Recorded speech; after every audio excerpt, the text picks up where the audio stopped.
Hi guys, welcome to the class. मैं Aditya Poddar sir.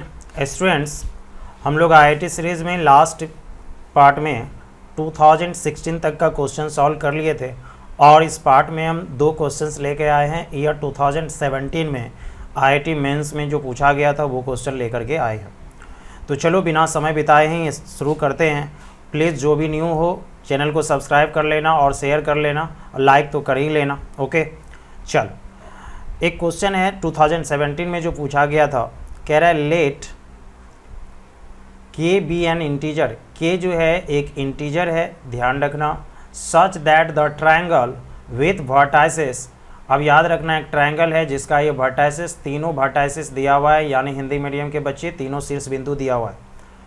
Has area 28 square unit, और उस triangle का जो एरिया है वो 28 स्क्वायर यूनिट्स है। Then the orthocentre of the triangle is at the point, यानी कौन से पॉइंट पे इस ट्रायंगल का ऑर्थो सेंटर होगा। तो यहाँ पे कुछ न्यू बात नज़र आया। ऊपर वाला जितना बात है वो कर चुके हैं एप्लीकेशन ऑफ डिटर्मिनांट में। डिटर्मिनांट चैप्टर जो नहीं पढ़े हो प्लीज़ जाओ मेरे यूट्यूब चैनल पे, प्लेलिस्ट में मिल जाएगा। ओके, अब स्टूडेंट्स यहाँ पे ऑर्थो सेंटर क्या है उसको भले बता दे तो फिर आगे निकल जाएंगे। अगर कोई ट्रायंगल है,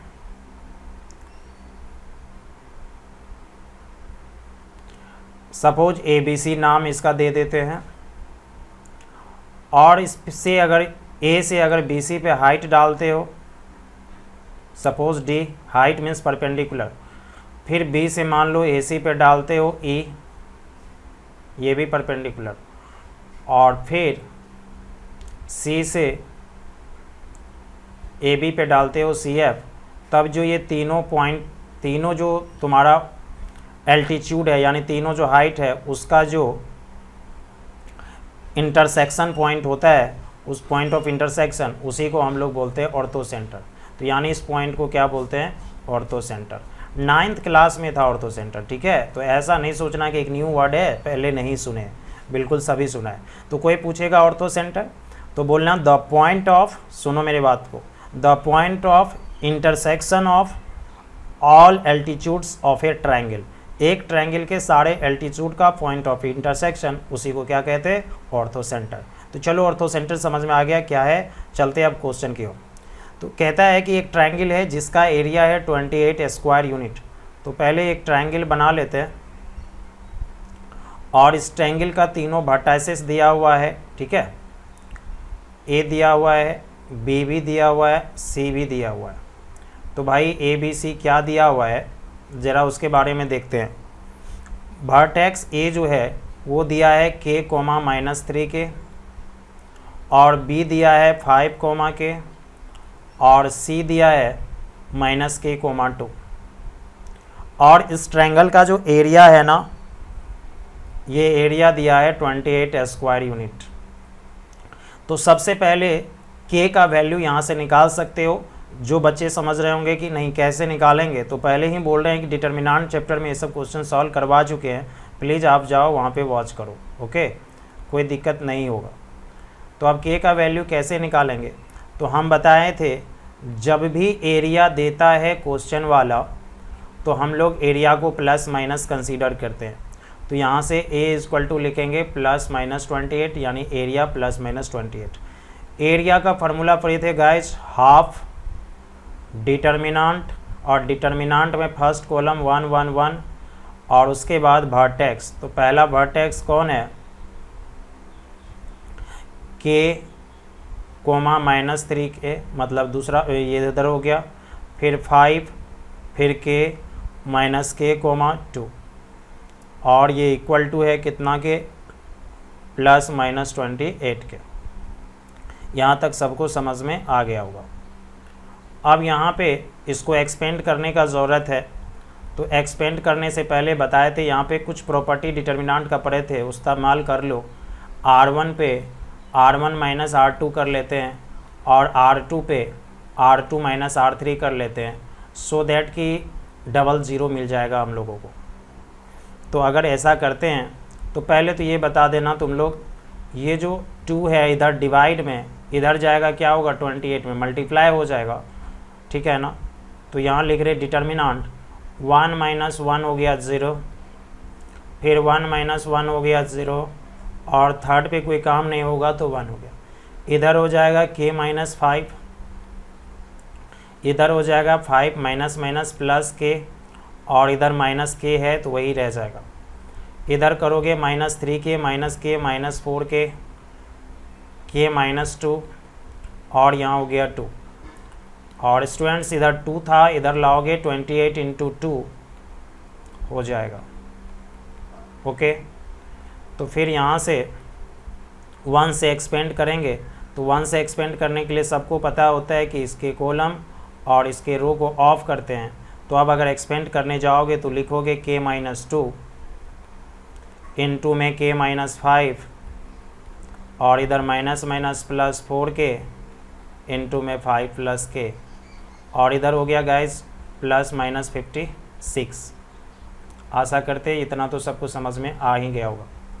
अब अगर इसको मल्टीप्लाई करोगे तो k square minus 7k plus 10 हो गया, इधर हो गया 20k प्लस 4k स्क्वायर, और इधर प्लस माइनस 56। तो यहाँ 4k square plus k square means 5k square, 20k minus 7k 13k, और प्लस 10 बचा is equal two plus minus 56। तो अब इसको दो पार्ट में कन्वर्ट कर देते, एक बार प्लस 56 में और एक बार माइनस 56 में। तो अगर ऐसा करोगे तो क्वेश्चन बन जाएगा 5k square plus 13k plus 10 is equal to 56। एक बार पॉजिटिव ले लिए, और दूसरे केस में हो जाएगा 5k square plus 13k plus 10 और माइनस 56 इक्वल में। तो 5k square plus 13k, 10 minus 56 सबको पता होता है माइनस 46 होगा, और इधर 5k स्क्वायर प्लस 13k और माइनस माइनस प्लस 10 प्लस 56 66 हो जाएगा। तो एक क्वाड्रेटिक इक्वेशन ये हुआ और एक क्वाड्रेटिक इक्वेशन ये हुआ, है ना। अब इसको अगर हम लोग सॉल्व करें गाइस, तो फैक्टराइज क्वाड्रेटिक इक्वेशन सबको पता है। अब जो आज जेईई मेंस का तैयारी कर रहा है वो पूछेगा क्वाड्रेटिक कैसे सॉल्व करेंगे, तो मुश्किल वाली बात है। तो 46 इंटू 5 कितना हो जाता है 230, और 230 का फैक्टराइजेशन करेंगे तो 23 इंटू 10 होगा। तो यानी इसको लिख सकते हैं 5k square plus 23k minus 10k minus 46 is equal to 0। First second में k कॉमन है, 5k प्लस 23, और इधर 2 कॉमन ले सकते हैं मतलब माइनस 2, तो 5k plus 23 is equal to 0। फिर कॉमन है 5k प्लस 23, और बच जाएगा k minus 2 is equal to 0। तो 5k प्लस 23 0 होगा, या k माइनस 2 0 होगा। तो k हो गया यहाँ से माइनस 23 बाय 5, k हो गया 2।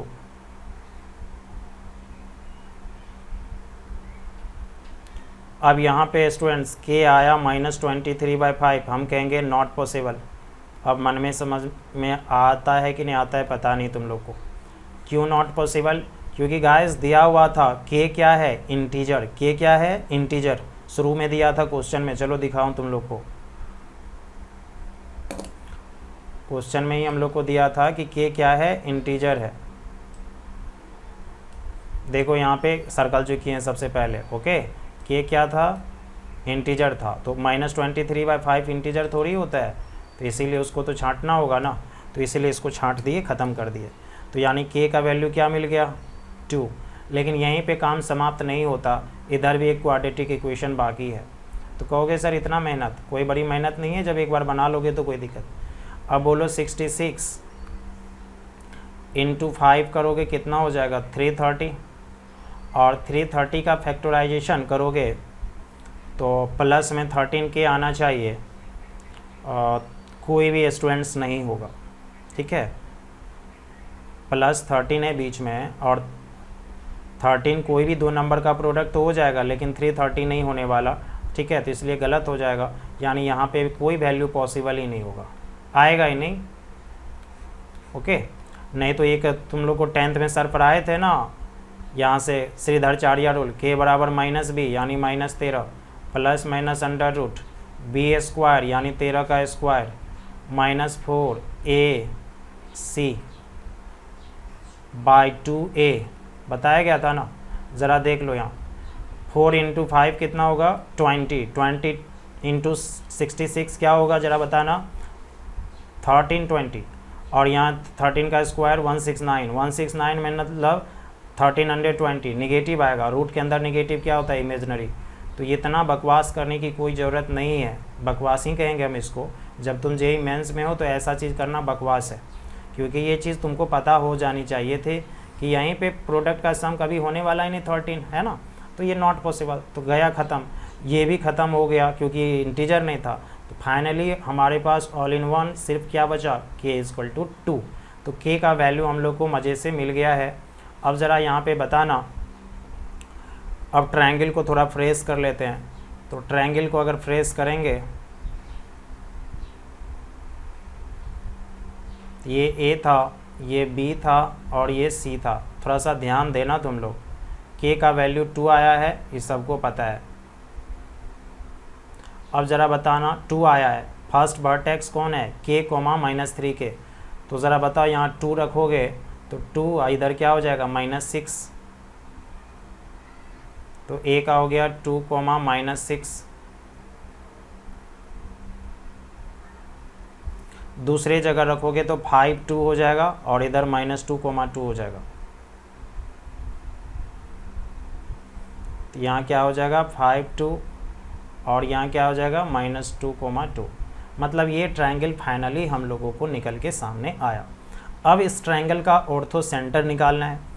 तो स्टूडेंट्स अगर ऑर्थो सेंटर निकालना हो ना तो ये 11th में कोऑर्डिनेट ज्योमेट्री में हम लोग पढ़ें। तो सवाल वाला जान के ऐसा करता आएंगे, डिटर्मिनेंट मिक्स किया, कोऑर्डिनेट ज्योमेट्री को मिक्स किया, तभी तो जेईई मेंस में पूछेगा। उसमें थोड़ी ना 11th अलग 12th अलग कर देता है, मिक्स करके भी पूछा जाता है। तो आप कैसे निकालोगे ऑर्थो सेंटर, तो चलो थोड़ा सा ध्यान देना। अगर हम लोग किसी भी तरह से इससे जो इस पर अल्टीट्यूड डालेंगे,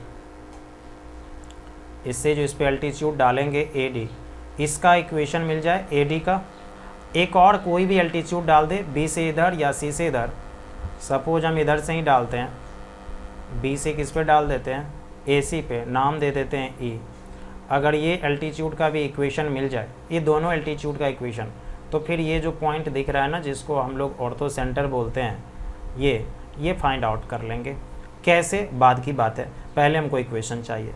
अब अगर AD का इक्वेशन चाहिए, किसका इक्वेशन चाहिए AD का, कैसे लाओगे, सीधी सी बात है 11th का कॉपी देखिए, ठीक है। क्योंकि इतना अगर करने लगे तो एक क्वेश्चन में आधा घंटा लग जाएगा। ऑलरेडी तुम लोग को इतना डिटेल में समझाना पड़ता है कि 13 मिनट हो चुका है। तो ये चीज़ का थोड़ा ध्यान रखना है, क्योंकि तुम जेईई मेंस का क्वेश्चन बनाने जा रहे हो तो सारा चीज़ तुम्हारे दिमाग में हर वक्त घूमते रहना चाहिए। वहाँ पे याद करने के लिए सेकेंड टाइम नहीं बचेगा, सीधा सोचो। तो अगर एक AD का इक्वेशन चाहिए तब पर भी थोड़ा सा हिंट करके हम बता देते हैं, ध्यान देना यहाँ पे। इक्वेशन ऑफ AD इज, ध्यान देना, AD इज y माइनस, जिसका इक्वेशन ला रहे हो उसका y कोऑर्डिनेट लो। अब AD का ला रहे हो, इसका y कोऑर्डिनेट कितना है -6, तो माइनस माइनस हो गया +6, y माइनस y1 किए थे, इक्वल टू, अब जिस पे परपेंडिकुलर डाला गया, जिस पे परपेंडिकुलर डाला गया, किस पे डाला गया भाई BC पे। तो ज़रा यहाँ पे BC पे ध्यान रखो तुम लोग, किस पे BC पे, माइनस देना। अब इस ब्रैकेट में और नीचे ब्रैकेट में कुछ लिखना है। कहोगे सर क्या लिखेंगे, ऊपर में x का डिफरेंस, नीचे में y का डिफरेंस। तो ऊपर में x का डिफरेंस करोगे तो 5 माइनस माइनस +2 हो जाएगा,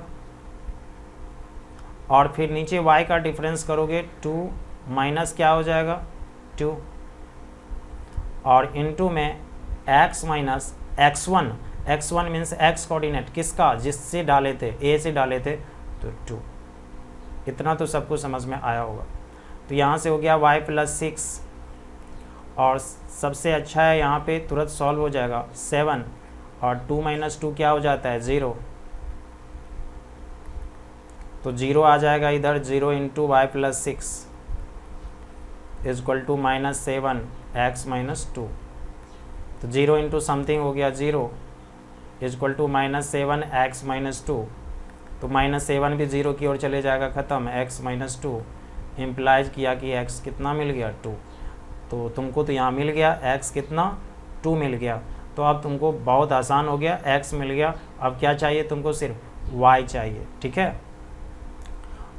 अब कहोगे सर कैसे लाएंगे y, तो एक और एल्टीट्यूड है ना अभी BE, इसका इक्वेशन लाते हैं। तो यहीं पे हम निकाल देते हैं, क्योंकि उधर फिर फिगर दिखाई नहीं देगा, इतना ही दूरी में निकाल लेंगे। Equation of altitude BE as, ज़रा ध्यान देना गाइस, y माइनस y1 लिखे थे तो y-2 इजक्वल टू, माइनस बोले थे माइनस देंगे, ऊपर में डिफरेंस नीचे भी डिफरेंस, x माइनस x1, तो x माइनस x1 यहाँ कितना हो गया 5। अब किसका ऊपर में x का डिफरेंस, नीचे किसका डिफरेंस y का डिफरेंस। x का डिफरेंस ज़रा बताना, जिस पे डाला गया था इस पे 2 प्लस 2 माइनस माइनस प्लस हो जाएगा, तो 2 + 2 हो गया गाइस, और इधर -6 - 2 हो गया। ओके, थोड़ा सा ठीक करना है, ज़्यादा नहीं। y-2 इजक्वल टू 2 + 2 कितना हो गया 4, ये कितना हो गया -8, माइनस माइनस प्लस, तो 4/8 सबको पता होता है हाफ होता है, इंटू में x-5। सबको पता होगा कि x कितना आया था, x आया था हम लोग को 2,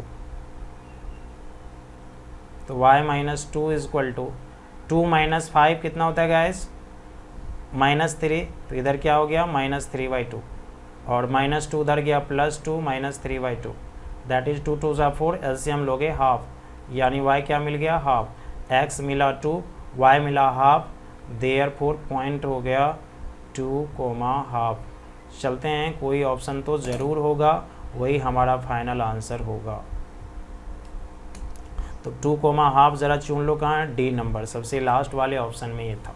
आशा करते ये सबको समझ में आया होगा। यहाँ पे मिक्स्ड करके प्रॉब्लम दिया था, तुम्हारा बोर्ड में k की वैल्यू निकालने तक क्वेश्चन था, मतलब ये फुल स्टॉप तक का क्वेश्चन था, लेकिन यहाँ पे ये ऑर्थो सेंटर लगा करके थोड़ा सा पेचीदा सवाल को बना दिया। अगर उतना ही पूछा होता है तो वो तो 2 मिनट का काम था, है ना। वो एप्लीकेशन ऑफ डिटर्मिनेंट में तुम लोग बना चुके हैं और हम बता भी चुके हैं 4-5 क्वेश्चंस। आशा करते ये पार्ट सबको अच्छा लगा होगा। चलते हैं नेक्स्ट क्वेश्चन की ओर, ध्यान देना स्टूडेंट्स। अब स्टूडेंट्स इस क्वेश्चन में क्या कह रहा है ज़रा समझ लो, 2017 का ही क्वेश्चन है। कह रहा है if the set of distinct values of B, if S is the, यहाँ S था, ओके गाइज, यहाँ एक S था छूट गया।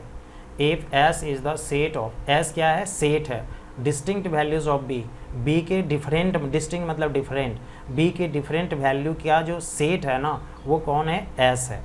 फॉर विच, जिसके लिए the following system of linear equations this has no solution, इसके पास कोई सॉल्यूशन नहीं है, देन S इज, तब S क्या होगा, मतलब S में टोटल कितना एलिमेंट आएगा, और S में कितना एलिमेंट आएगा वो B डिनोट करेगा, क्योंकि B का वैल्यूज ही S के अंदर में आने वाला है।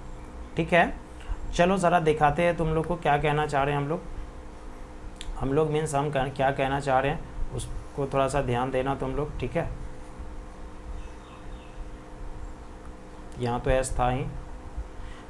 चलो स्टूडेंट्स देखो, पहले इक्वेशन लिख लो, सारा कुछ समझ में आ जाएगा। x + y + z = 1, x + y + z = 1। दूसरा इक्वेशन है x + ay + z = 1। थर्ड है ax + by + z = 0। यहाँ पे क्रेमर्स रूल लगाओगे तो काम जल्दी हो जाएगा। क्रेमर्स रूल सबको पता है क्या होता था, है ना। तो पहले 4 डिटर्मिनेंट इससे निकालते हैं, नाम दिए थे D1, D2, D3, है ना। तो D इक्वल होता था कॉफिशिएंट से बना हुआ, तो कॉफिशिएंट ऊपर में 1 1 1 हो गया, फिर 1 A 1 हो गया, थर्ड में A B1 हो गया, ये D हो गया। इसका अगर वैल्यू निकाल लें तो थोड़ा फ़ायदा हो जाएगा कि आगे काम ज़्यादा नहीं करना होगा। तो वैल्यू निकालोगे तो चलो काम हो जाएगा, कोई बड़ा नहीं है एक्सप्रेशन। 00 भी हालांकि तुरंत आ जाएगा, लेकिन घबराने की कोई ज़रूरत नहीं, सवाल ऐसे ख़त्म हो जाएगा। तो 1 से एक्सपेंड करेंगे तो A माइनस बी हुआ, -1, 1 माइनस A हुआ, +1, B माइनस A स्क्वायर हुआ। अगर ठीक किया जाए A minus B -1 plus A plus B minus A square हुआ, B से B कैंसिल हो गया स्टूडेंट्स, A प्लस A हो गया 2A minus A square -1। Okay guys, तो यहाँ पे हम लोग को आया 2A माइनस A स्क्वायर -1। अगर यहाँ पे थोड़ा सा दिमाग लगाओगे, हमको दिख रहा है कुछ, अगर हम माइनस कॉमन लें तो मेरा एक्सप्रेशन हो जाएगा A स्क्वायर +1 माइनस 2A हो जाएगा, और माइनस इस एक्सप्रेशन को बोल सकते हैं A माइनस 1 का होल स्क्वायर। तो यानी D का वैल्यू जो आया वो आया -A माइनस 1 का होल स्क्वायर। चलते हैं अब D1 के पास। D1 क्या होता है सबको पता होना चाहिए। फर्स्ट कॉलम जो लिखते हैं वो नंबर लिखते हैं, तो 1 1 0 लिखेंगे। सेकेंड जो था वही लिखेंगे 1 A B लिखेंगे। थर्ड जो था वही लिखेंगे 1 1 1 लिखेंगे। इसको एक्सपेंड कर लिया जाए। एक्सपेंड करेंगे तो 0 की तरफ से करो, जल्दी काम ख़त्म होगा। तो 0 से करेंगे तो फ़ायदा ही नहीं है। किससे करेंगे? -1 से, बीच वाले -1 से। तो इसका कॉलम बंद, इसका रो बंद। 1 माइनस B हो गया और फिर +1 हो गया। 1 से एक्सपेंड करेंगे तो A माइनस B हो जाएगा।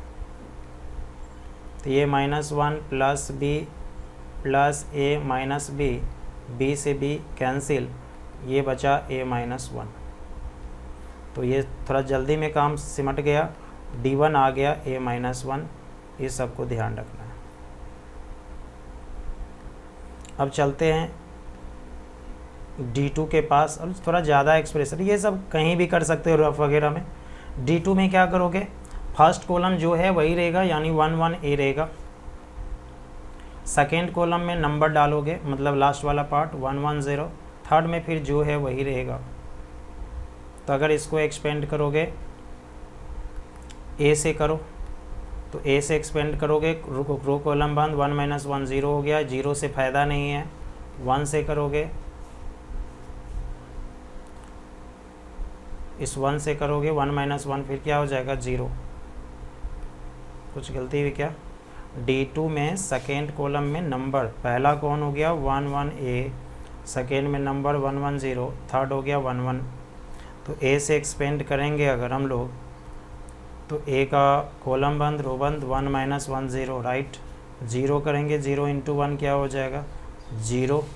0 से किसी से भी एक्सपेंड करते फ़ायदा नहीं था। और अगर 1 से करें तो 1 माइनस 1 क्या हो गया? 0। D2 क्या आ गया फाइनली? 0। अब चलते हैं D3 के पास। D3 में क्या होगा? फर्स्ट कॉलम सेम रहेगा, यानी 1 1 A रहेगा। सेकेंड कॉलम कौन था उस पर नज़र दो। सेकेंड कॉलम 1 A B था, 1 A B। और थर्ड कॉलम क्या होगा? 1 1 0 हो जाएगा, क्योंकि नंबर वाला पार्ट ये था। अब इसको एक्सपेंड करें तो 1 से कर लेते हैं। अब ऊपर से ही करो। 1 का रो बंद, कॉलम बंद, -B हुआ, फिर -1 हो गया, 0 इंटू -A हो गया, +1 B माइनस A स्क्वायर हो गया। तो -B plus A plus B minus A square guys, B will get cancel, A minus A square. A common लोगे तो 1 माइनस A हो जाएगा, फिर माइनस को भी कॉमन लोगे तो A माइनस 1 हो जाएगा। ठीक है, तो सारे का वैल्यू, चारों का वैल्यूज़ आ गया है। चलो ज़रा सबको एक जगह लिख ले तो तुमको समझ में अच्छे से आएगा। D आया था -A माइनस 1 का होल स्क्वायर, सबको पता है। D1 आया था ओनली A माइनस 1। D2 आया था 0, और D3 अभी आया -A माइनस 1।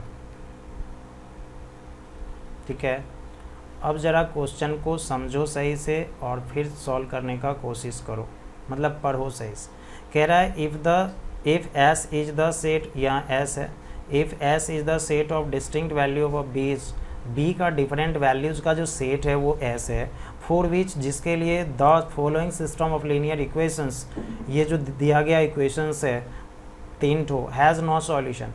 याद करो स्टूडेंट्स, नो सॉल्यूशन का मतलब होता था कि डी जो है जीरो हो जाना, डी क्या हो जाना, जीरो, और इन तीनों में से कोई एक जीरो नहीं होना। नो सॉल्यूशन का केस क्या था, डी जीरो हो जाना।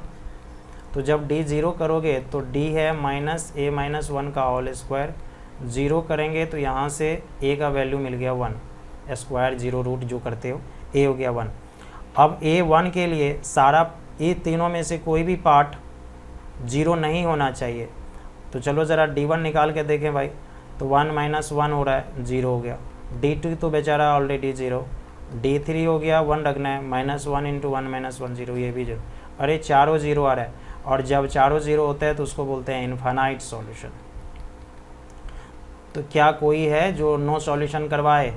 नहीं है। तो नो सॉल्यूशन कोई भी नहीं है, नहीं करवाए, और कोई भी नहीं होता है तो उसको हम लोग कहते हैं एम्प्टी सेट, मतलब वैसा सेट जिसके पास एक भी एलिमेंट नहीं हो, क्या कहते हैं उसको, एम्प्टी सेट। दैट मीन्स कि हम लोग का आंसर कौन हो जाएगा, D number, n empty set. आशा करते हैं सबको अच्छे से समझ में आया होगा स्टूडेंट्स। तो ये था आईआईटी में पूछे गए 2 क्वेश्चंस ईयर 2017 में। अब हम नेक्स्ट पार्ट में लेके आएंगे ईयर 2018 का। ओके, चलो आशा करते सब अच्छे हो गए, अच्छे से रहना और वीडियो शेयर करते रहना।